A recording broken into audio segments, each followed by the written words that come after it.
ശ്രീയുടെ കയ്യിൽ തലോടിക്കൊണ്ടിരുന്നു. മുത്തശ്ശ, സോറി, അപ്പോഴത്തെ ദേഷ്യത്തിൽ ഞാൻ എന്തൊക്കെയോ പറഞ്ഞു. ശ്രീ മുത്തശ്ശൻ്റെ കയ്യിലേക്ക് കൈവച്ചുകൊണ്ട് പറഞ്ഞു.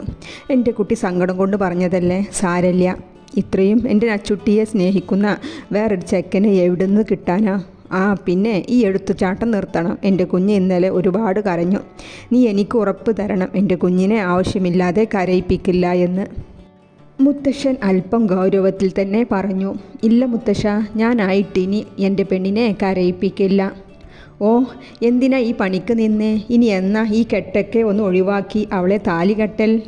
ഈ കെട്ടൊന്നും കുഴപ്പമില്ല മുത്തശ്ശ, ഞാൻ നാളെ തന്നെ താലി കെട്ടാൻ തയ്യാറാ. പോടാ വിടുന്ന്, എൻ്റെ കുഞ്ഞ് കണ്ണൊന്ന് തുറന്ന് ഒന്ന് ജീവൻ വെക്കട്ടെ, അതുവരെ നീ കാത്തിരിക്ക്. എൻ്റെ മുത്തശ്ശൻ സമ്മതിച്ചല്ലോ, ഇനി ഞാൻ എത്ര വേണേലും കാത്തിരിക്കാം, അവൻ മുത്തശ്ശൻ്റെ കവിളിൽ ചുംബിച്ചുകൊണ്ട് പറഞ്ഞു. മുത്തശ്ശൻ്റെ കുഞ്ഞ് ഒന്ന് ഉറങ്ങിക്കോ, മരുന്ന് കഴിച്ചിട്ടാകും വേദന കുറവ് തോന്നുന്നത്. ഈ ഇരുത്തം നന്നാവില്ല. മുത്തശ്ശ, എനിക്ക് നച്ചുട്ടിയെ ഒന്ന് കാണണം. സുദേവൻ പോയിട്ടുണ്ടല്ലോ ചോദിക്കാൻ. ഡോക്ടർ സമ്മതം പറഞ്ഞാൽ പോയി കാണാലോ. സീത ബെഡ് ശരിയാക്കി ശ്രീയെ നേരെ കിടത്തി. ശ്രീ ആ രക്തത്തിൽ ഒന്ന് മയങ്ങിപ്പോയി. ഡോക്ടർ വന്ന് അവനെ പരിശോധിക്കുമ്പോഴാണ് അവൻ എഴുന്നേറ്റത്. എങ്ങനെയുണ്ട് ശ്രീദേവ്? ഡോക്ടർ അവൻ്റെ റിപ്പോർട്ട് നോക്കിക്കൊണ്ട് ചോദിച്ചു. അവൻ ഡോക്ടറെ നോക്കി ഒന്ന് പുഞ്ചിരിക്കാൻ ശ്രമിച്ചു. രണ്ടാൾക്കും ഇതിൻ്റെ വല്ല ആവശ്യമുണ്ടായിരുന്നോ? നിങ്ങൾ പ്രായപൂർത്തിയായവരല്ലേ. വീട്ടുകാർക്ക് താല്പര്യമില്ലെങ്കിൽ ഒന്നിച്ച് ജീവിക്കാൻ വേറെന്തെല്ലാം വഴികളുണ്ട്. നക്ഷത്രയെ ഞാൻ തന്നെയാണ് അറ്റൻഡ് ചെയ്തത്. ഇവിടെ എത്തിക്കുമ്പോൾ കഴിഞ്ഞു എന്ന് ഉറപ്പിച്ചതാ. ദൈവാനുഗ്രഹം എന്ന് പറയാം. ഇടയ്ക്കിടയ്ക്ക് ആൾക്ക് ബോധം വരുന്നു പോകുന്നുണ്ട്. ബോധം വരുമ്പോഴെല്ലാം തൻ്റെ പേരാണ് പറയുന്നത്. തനിക്ക് ബുദ്ധിമുട്ടാവില്ലെങ്കിൽ വീൽ ചെയറിൽ ഇരുന്നൊന്ന് പോയി കണ്ടോളൂ. ചിലപ്പോൾ നിൻ്റെ ശബ്ദം കേട്ടാൽ ആൾ ക്ലിയർ ആകുമായിരിക്കും. താങ്ക് യു ഡോക്ടർ, ശ്രീമല്ലേ പറഞ്ഞു. നന്നായി റെസ്റ്റ് വേണം. ശരീരം അവിടെ ഇവിടായി ചതവുകളുണ്ട്. അതെല്ലാം പൂർണ്ണ റെസ്റ്റിലൂടെ മാറും. ഒരു മെയിൽ നേഴ്സ് വന്നു. സുദേവനും നേഴ്സും പിടിച്ച് ശ്രീയെ ഒരുവിധം വീൽചെയറിലേക്ക് ഇരുത്തി ICUവിലേക്ക് കൊണ്ടുപോയി. നച്ചു അപ്പോഴും മയക്കത്തിലാണ്. ശ്രീ അവളുടെ കൈയിനെ മെല്ലെ തലോടി കൊടുത്തു. അവന് ഹൃദയം പൊട്ടിപ്പോകുന്ന പോലെ തോന്നി. അവളുടെ കിടത്തം കണ്ട് ചുണ്ടെല്ലാം വരണ്ട്, മുഖം വിളറി വെളുത്ത്. ബെഡിലൊരു ശരീരമുണ്ടോ എന്ന് പോലും തോന്നുന്നില്ല. അത്രയും ക്ഷീണിച്ചിരുന്നു. മോളെ, അവൻ മെല്ലെ വിളിച്ചു. നച്ചുട്ടി, ശ്രീയേട്ടൻ്റെ കുഞ്ഞാ, അവൻ വിളിച്ചുകൊണ്ടിരുന്നു. നച്ചു അവൻ പിടിച്ച കയ്യിലെ ചെറുവിരലിനെ ഒന്നു പിടിച്ചു. കൃഷ്ണമണികൾ അനക്കിക്കൊണ്ടിരുന്നു. ശ്രീ വെപ്രാളത്തോടെ ചുറ്റും നോക്കി. അടുത്തുണ്ടായിരുന്ന ലേഡി നേഴ്സ് അവൻ്റെ അടുത്തേക്ക് വന്നു. നിങ്ങളാണോ ശ്രീയേട്ടൻ? ഞാനാണ് എൻ്റെ നച്ചുട്ടിയുടെ ശ്രീയേട്ടൻ. ഈ കുട്ടി ഇടയ്ക്കിടയ്ക്ക് ബോധം വരുമ്പോൾ നിങ്ങളെ വിളിച്ചു കൊണ്ടിരുന്നിരുന്നു. ഒന്നുകൂടെ അവളെ വിളിച്ചു നോക്കൂ. ശ്രീയുടെ വീൽചെയർ നേഴ്സ് നച്ചുവിൻ്റെ അടുത്തേക്ക് ഒന്നുകൂടെ ചേർത്ത് വെച്ചു കൊടുത്തു. നച്ചുട്ടി, ഏട്ടൻ്റെ നക്ഷത്രക്കുട്ടിയല്ലേ? കണ്ണു തുറന്നേ. ശ്രീയേട്ടൻ ഇതാ എൻ്റെ കുട്ടിയുടെ അടുത്ത്. അവൻ സ്വന്തം ശരീരവേദന മറന്ന പോലെ അവളെ ഉണർത്താൻ ശ്രമിച്ചു കൊണ്ടിരുന്നു. കണ്ണുകൾ ചെറുതായി ഇളകുന്നുണ്ടെങ്കിലും അത് തുറക്കാൻ അവൾക്ക് കഴിയുന്നില്ലായിരുന്നു. മതിയിട്ടോ, നിങ്ങൾക്ക് ഇത്ര സ്ട്രെയിൻ കൊടുക്കുന്നത് നന്നാവില്ല. ആൾ ഓക്കെ ആയാൽ റൂമിലേക്ക് കൊണ്ടുവരാം. ഈ ഇടയ്ക്ക് വരുന്ന ബോധം നല്ല ലക്ഷണമാണ്, പേടിക്കണ്ടട്ടോ. അവിടെ ഉണ്ടായിരുന്ന ലേഡി നേഴ്സ് അവനെ സമാധാനിപ്പിച്ചു. അധിക നേരം ICUവിൽ നിൽക്കാൻ പാടില്ലാത്തത് കൊണ്ട് തന്നെ ശ്രീയെ തിരിച്ച് റൂമിലേക്ക് കൊണ്ടുവന്നു ബെഡിലേക്ക് കിടത്തി. നച്ചു കണ്ടുവന്നതിന് ശേഷം ശ്രീക്കും മിണ്ടാട്ടമില്ലാതെ ആയി. ശ്രീ മരുന്നിൻ്റെ സെഡേഷൻ കാരണം എപ്പോഴും മയക്കത്തിലാണ്. അപ്പവും സുദേവനുമാണ് അവൻ്റെ ബാത്റൂം കാര്യങ്ങളെല്ലാം ചെയ്തു കൊടുക്കുന്നത്. രാവിലെ ലൈറ്റ് ഭക്ഷണം കഴിച്ച് മരുന്നും കഴിച്ച് മയങ്ങിയ ശ്രീ ഉച്ചയോട് അടുത്തിരുന്നു ഉണർന്നപ്പോൾ. ശ്രീ ഉറക്കം ഉണർന്ന് സൈഡിലേക്ക് ഒന്ന് നോക്കിയതാണ്. തൊട്ടപ്പുറം തന്നെ തന്നെ നോക്കി കിടക്കുന്ന നച്ചുട്ടി. ശ്രീ നോക്കിയെന്ന് കണ്ടതും നച്ചു വേഗം തല തിരിച്ചു കളഞ്ഞു. ശ്രീ റൂമിൽ ഇരിക്കുന്ന എല്ലാവരെയും ഒന്ന് നോക്കി. എല്ലാവരുടെയും ചുണ്ടിലൊരു പുഞ്ചിരിയുണ്ടായിരുന്നു. ശ്രീ അപ്പുവിനെ കണ്ണു കാണിച്ച് അടുത്തേക്ക് വിളിച്ചു. അപ്പു വേഗം അവൻ്റെ അടുത്തേക്ക് വന്നു. എപ്പോഴാ ഇവിടേക്ക് കൊണ്ടുവന്നത്? ശ്രീ സ്വകാര്യം പോലെ ചോദിച്ചു. നീ ഉറങ്ങിക്കഴിഞ്ഞപ്പോൾ റൂമിലേക്ക് മാറ്റിയിരുന്നു. പിന്നെ രണ്ടാൾക്കും കിടക്കാനുള്ള സൗകര്യത്തിന് നമ്മൾ ആദ്യം തന്നെ ചോദിച്ചു വാങ്ങിയതല്ലായിരുന്നു ഈ റൂം. അതുകൊണ്ട് റൂമിന് വേണ്ടി കാത്തിരിക്കേണ്ടി വന്നില്ല. ഏകദേശം 2 മണിക്കൂർ ആയി കാണും. ആള് ആരോടൊന്നും മിണ്ടുന്നില്ല. ചോദിച്ചതിനൊന്നും മറുപടിയുമില്ല. നിന്നെ ഇങ്ങനെ നോക്കി കിടപ്പാണ്. അവളുടെ മനസ്സ് റെഡിയാവട്ടെ എന്ന് കരുതി ആരും ഒന്നും ചോദിച്ചതുമില്ല. എടാ, എന്നെ ഒന്ന് ചാരിയിരുത്തിയേ. അപ്പോൾ ബെഡ് അഡ്ജസ്റ്റ് ചെയ്ത് വെച്ച് കൊടുത്ത് ശ്രീയെ ചാരിയിരുത്തി.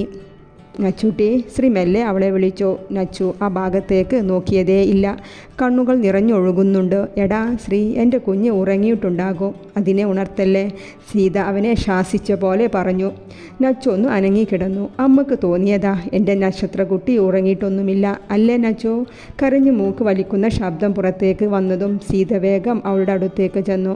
അപ്പച്ചിയുടെ കുഞ്ഞ് ഇനി എന്തിനാ കരയുന്നത്? അപ്പച്ചി, എനിക്കൊന്ന് വാഷ്റൂം പോകണമായിരുന്നു. വാ, അപ്പച്ചി കൊണ്ടുപോകാം. നന്നായി ഒന്ന് മേലൊക്കെ തുടച്ചു തരാം. ഇന്നലെ മുതൽ ഇങ്ങനെ കിടക്കുമല്ലായിരുന്നു. അവൾ ഇടതു കൈ കുത്തി മെല്ലെ ചെരിഞ്ഞു കിടന്ന് എഴുന്നേറ്റിരുന്നു. കൈ വേദനയുണ്ടോ മോളെ? ഇല്ല അപ്പച്ചി. അപ്പച്ചി, ഈ മുടിയൊക്കെ ഒന്ന് നന്നാക്കി തരട്ടെ. അവൾ തലയാട്ടി കാണിച്ചു. സീത അവളുടെ പിന്നിയ മുടിയെല്ലാം അഴിച്ച് കെട്ടെല്ലാം കളഞ്ഞ് നന്നായി മെടഞ്ഞിട്ട് കൊടുത്തു. ശ്രീ ഇതെല്ലാം ചാരിയിരുന്ന് കാണുന്നുണ്ടായിരുന്നു. എന്നാൽ നച്ചോ ആ ഭാഗത്തേക്ക് നോക്കിയത് പോലുമില്ല. വാ മോളെ, മെല്ലെ എഴുന്നേൽക്കാൻ പറ്റില്ലേ? തല ചുറ്റുന്നുണ്ടോ? ഇല്ല അപ്പച്ചി. അമ്മ ഒറ്റയ്ക്ക് പിടിക്കണ്ട, തല ചുറ്റുന്നുണ്ടാകും അച്ഛാ, ശ്രീ പറഞ്ഞുകൊണ്ട് സുദേവനെ വിളിച്ചു. നച്ചു ശ്രീയെ കൂർപ്പിച്ചൊന്ന് നോക്കി. അത് കണ്ടതും ശ്രീ അവളെ നോക്കി നന്നായി ഒന്ന് ചിരിച്ചു കാണിച്ചു. നച്ചു വേഗം മുഖം തിരിച്ചു കളഞ്ഞു. നച്ചുട്ടി നോക്ക്, ഏട്ടനല്ലേ കൂടുതൽ മുറിവുള്ളത്, ഇവിടെ അടുത്ത് വന്ന് നോക്ക്, ശ്രീ അവൻ്റെ നെറ്റിയിൽ തൊട്ടുകൊണ്ട് പറഞ്ഞു. എനിക്കുറപ്പായിരുന്നു അത്രയും സ്പീഡിലല്ലായിരുന്നു ആ കുതിരയുടെ പുറത്ത് കയറിപ്പോയത്. നച്ചു അവൾക്ക് പറ്റും വിധം നടന്ന് അവൻ്റെ അടുത്തേക്ക് വന്നുകൊണ്ട് പറഞ്ഞു. സോറി നച്ചുട്ടി, ഇനി ഏട്ടൻ സ്പീഡിൽ പോവില്ല, സത്യം. ഇനിയേ ശ്രീയേട്ടനെ ബൈക്ക് തന്നെ ഓടിക്കൂല, സത്യം ചെയ്യ് ശ്രീയേട്ട, എൻ്റെ തലയിൽ തൊട്ട് സത്യം ചെയ്യുക. ശ്രീയേട്ടൻ ഇനി ബൈക്ക് ഓടിക്കൂല എന്ന് നച്ചു അവൻ്റെ ഇടതു കൈ അവളുടെ തലയിൽ വെച്ചുകൊണ്ട് പറഞ്ഞു. നച്ചുട്ടി, ഇത്രയും വലിയ ശബ്ദം ഒക്കെ വേണോടാ? ഞാൻ പറഞ്ഞത് കേൾക്കാൻ വയ്യെങ്കിൽ ശ്രീയേട്ടൻ എന്നോട് മിണ്ടാൻ വരണ്ട. നച്ചു തിരിഞ്ഞു നടക്കാൻ നിന്നതും ശ്രീ വേഗം അവളെ പിടിച്ചു നിർത്തി. സത്യം നച്ചുട്ടി, ഇനി എൻ്റെ കുഞ്ഞിൻ്റെ സമ്മതമില്ലാതെ ശ്രീയേട്ടൻ ബൈക്ക് തൊടില്ല, വീട്ടിൽ നിന്ന് പിണങ്ങിപ്പോവില്ല, നച്ചുട്ടിയെ വെറുതെ കരയിക്കില്ല. എൻ്റെ നച്ചുട്ടി പറയുന്നത് ശ്രീയേട്ടൻ ഫസ്റ്റ് അനുസരിക്കും. പോരെ, ഇനി എന്തെങ്കിലും ശബ്ദം ചെയ്യണോ നച്ചുട്ടി? നച്ചുട്ടി വേണ്ട എന്ന് തലയാട്ടി കാണിച്ചു. അവൻ്റെ ബെഡിൽ വന്നിരുന്നു. അവൻ്റെ ബാൻഡേജ് ഇട്ട കയ്യിനെ തലോടി കൊടുത്തു. നച്ചുട്ടി ഇങ്ങ് നോക്ക്, കാലിലുമുണ്ട്. അവൻ കാലിൽ ചൂണ്ടിക്കാണിച്ചുകൊണ്ട് പറഞ്ഞു. ഓ, വലിയ കാര്യമായി അല്ലേ അപ്പച്ചി? ഇനി അടങ്ങി ഒതുങ്ങി കുറച്ച് ദിവസം വീട്ടിലിരിക്കട്ടെ അല്ലേ അപ്പച്ചി?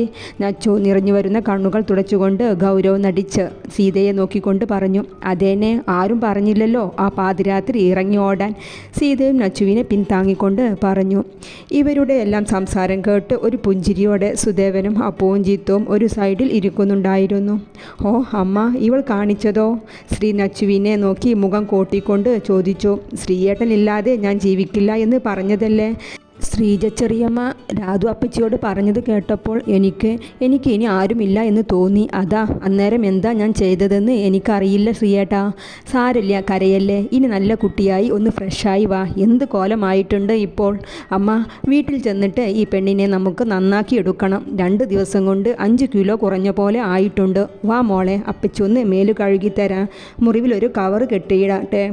അപ്പോൾ ശ്രീയേട്ടനെ എങ്ങനെ കുളിപ്പിക്കുക? മുഴുവൻ ബാൻഡേജ് അല്ലേ? നച്ചു താടിയിൽ വിരൽ വെച്ചുകൊണ്ട് ചോദിച്ചു. ശ്രീക്കെന്തോ ആ രംഗം കണ്ടതും അവളെ ഒന്ന് കെട്ടിപ്പിടിച്ച് ഉമ്മ വെക്കാൻ തോന്നിപ്പോയി. അവൻ അവളെ തന്നെ നോക്കിയിരുന്നു. അതെ, അതിനെ ഇങ്ങനെ നോക്കി വെള്ളമിറക്കണ്ട, അപ്പോ ശ്രീയുടെ ചെവിയിലായി പറഞ്ഞു. വേണ്ടായിരുന്നു അപ്പോ, ഈ കിടത്തം വലിയ സുഖമൊന്നുമില്ലടാ, നിനക്കൊക്കെ ബുദ്ധിമുട്ടായി അല്ലേ അപ്പോ? ഓ, വലിയ ബുദ്ധിമുട്ടായി, ഒന്ന് പോടാ. മോളെ, മാമൻ പിടിക്കണോ? വേണ്ട മാമ, ഞാൻ ഇങ്ങനെ പിടിച്ച് കയറിക്കോളാം. സീത നച്ചുവിനെ പിടിച്ച് ബാത്റൂമിലേക്ക് കയറ്റി. അവളെ നന്നായി കുളിപ്പിച്ച് നൈറ്റ് ഡ്രസ്സ് ഇട്ട് കൊടുത്ത് ബാത്റൂമിൽ നിന്നും ഇറക്കി. നച്ചുട്ടി സുന്ദരിയായിട്ടുണ്ടല്ലോ ഈ ഡ്രസ്സിൽ. ബനിയൻ ക്ലോത്ത് പാൻറ്റും ടീഷർട്ടും ഇട്ടിറങ്ങിയ നച്ചുവിനെ കണ്ടതും ശ്രീ അറിയാതെ പറഞ്ഞുപോയി. നേഴ്സ് പറഞ്ഞതാ ലൂസ് ഡ്രസ്സ് ഇടിക്കാൻ, അവൾ ഉടുക്കുന്ന ധാവണിയും ചുറ്റി ഈ കിടത്തം ബുദ്ധിമുട്ടാകുമെന്ന്. സീത അവളെ അവളുടെ ബെഡിലേക്ക് ഇരുത്തിക്കൊണ്ട് പറഞ്ഞു.